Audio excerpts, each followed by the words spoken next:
Ada seorang stand up ngomong begini. Hal terburuk yang dilakukan oleh internet, dia bilang, atau sosial media adalah membuat orang-orang yang bodoh itu terkoneksi. Kenapa? Karena ketika mereka tidak ngumpul dan tidak terkoneksi, mereka mudah dipatahin. Karena kalau orang-orang bodoh ini tersebar di antara orang-orang pintar atau minimal orang-orang yang normal, begitu mereka ngomong sesuatu yang salah, itu semua orang akan bilang, nggak gitu kali. Dan dia akan mikir, oh ya berarti nggak gitu ya. Karena memang dia kayak sudah mendapatkan obat di situ, penawar di situ. Tapi begitu mereka ngumpul, mereka saling membenarkan. Gitu maksudnya. Nah, ketika mereka saling membenarkan, kita ngasih tahu kita yang dihajar.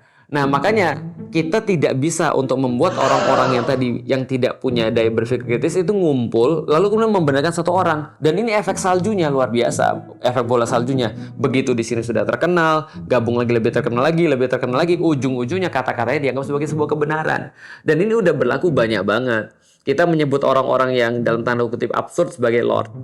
Kita menyebut orang-orang yang gak masuk akal sebagai king. Kita menyebut orang-orang yang aneh-aneh sebagai ya sebutan apapun lah yang overrated gitu maksudnya. Sehingga akhirnya membuat orang lebih aneh lagi gitu. Akhirnya membuat orang, oh ternyata aku bisa dapat publikasi ya dengan cara melakukan yang aneh.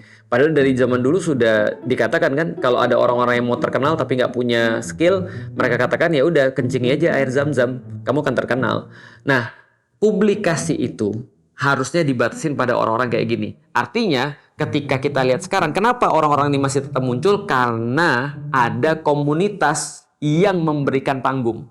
Karena ada kelompok yang menjadikan dia tetap punya publikasi.